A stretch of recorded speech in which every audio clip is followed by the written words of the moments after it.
E eu digo que o dinheiro ele tem que trabalhar a nosso favor, né? A gente nunca sabe o dia de amanhã, a gente está passando por uma crise política e realmente está afetando muito as empresas e tudo mais. Então, sempre tenho que pensar no futuro e o que pode acontecer depois.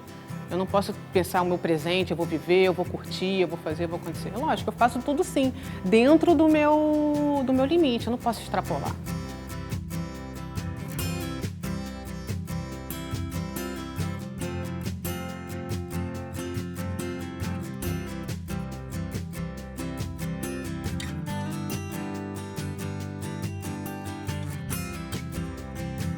Bom, eu venho de uma origem muito humilde, né? Meus pais, eles nos criaram de uma forma muito básica, sem muito luxo, né? Na verdade, sem luxo. E aí a gente veio crescendo com essa questão da economia dentro da própria casa. Na própria adolescência, eu já tinha essa necessidade de buscar o meu próprio dinheiro também, independente dos meus pais.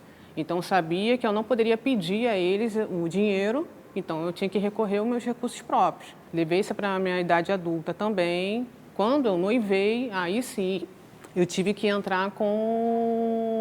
passar esse meu entendimento, né, essa necessidade também para o meu noivo na época. A partir daquilo ali, a gente já sabia que nós teríamos que guardar dinheiro para uma futura compra de um imóvel. A gente já tinha em mente que nós não iríamos morar de aluguel. E aí a gente começou a juntar um dinheirinho e surgiu a oportunidade de comprar um kitnet, que era o que era acessível, né, para a gente poder comprar. Não tão acessível porque a gente deu um jeitinho para poder comprar. Vendemos uns chevetes que a gente tinha na época, vendemos alguns eletrônicos também, peguei um dinheirinho emprestado com a minha mãe e aí a gente conseguiu finalmente comprar o kitnet. Em um ano nós já conseguimos quitar essas dívidas, né, com mãe, do próprio dono da casa. E aí depois que nós pagamos, liquidamos essas dívidas, eu comecei um outro trabalho, era um novo foco, na verdade, na nossa vida.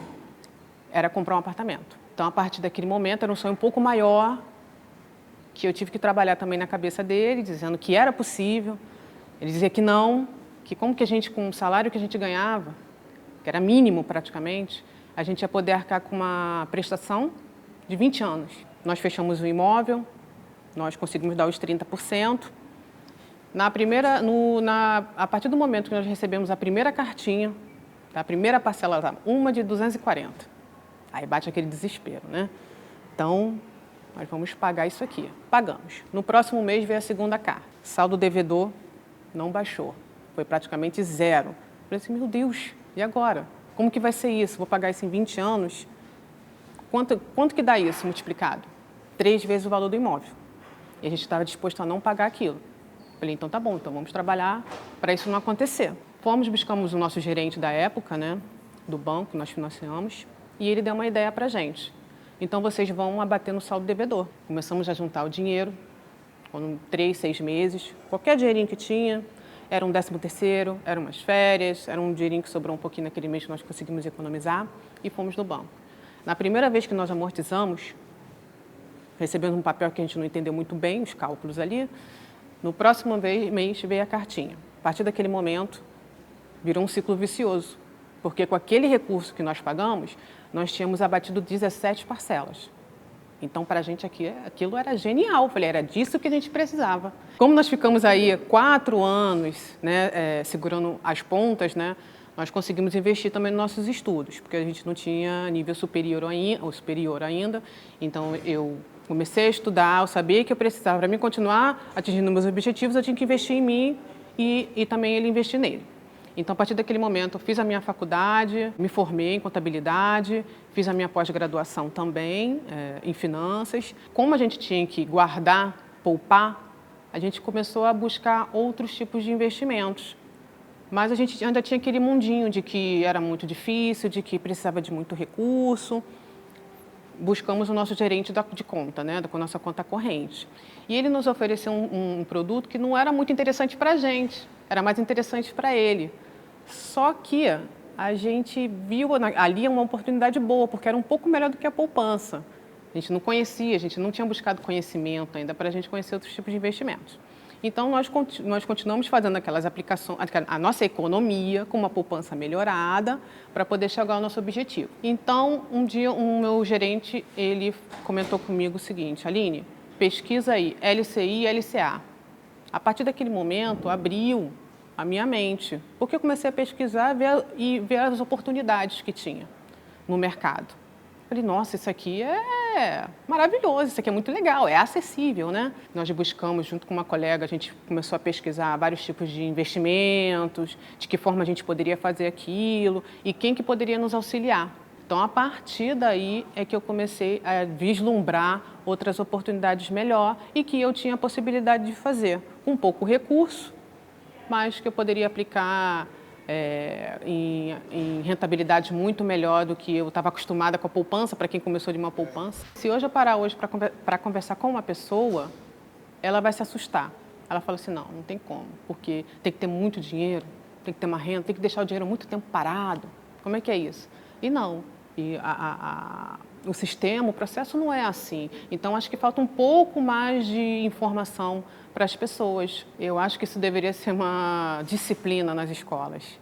Acho que deveria ter educação, sim, educação financeira pessoal, dentro de uma disciplina de matemática, porque eu acho que as crianças, desde criança, é possível aprender a poupar. E ensinar os próprios pais também, né?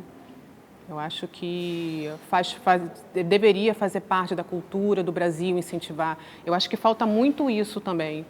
Lá fora a gente vê que as pessoas, isso é normal. As pessoas fazerem isso para pagar uma faculdade, para custear um sonho.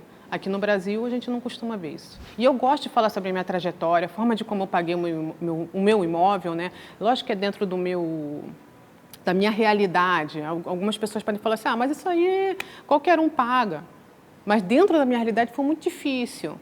Mas falar para as pessoas, dizer que é possível aplicar, que é possível poupar, isso para mim é uma realização de um sonho. Se eu pudesse estar falando isso para as pessoas, incentivar, eu acho que motivar as pessoas a fazerem isso, eu faria isso todo dia.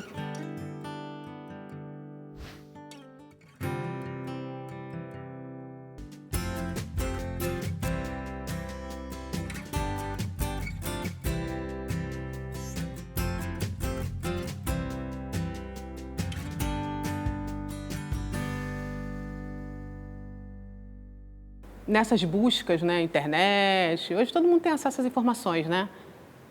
A gente viu lá no top a Rico. Falei assim, a Rico, São Paulo, online. Falei, poxa, eu tô com medo, né? Como que vai ser isso? Vou mandar meus documentos digitalizados. Eu pensei em todas essas situações. Só que aos poucos eu fui criando, foi me passando uma credibilidade. Assisti alguns vídeos deles, né? Entrei no site, fiz contato também com eles utilizam uma linguagem que é possível qualquer pessoa entender. Passei todo o meu planejamento para eles, o que eu gostaria de fazer, eles concordaram, deram algumas dicas também. Então, a partir daquele momento, sem burocracia nenhuma e facilidade para poder comprar os títulos e conseguir aplicar também.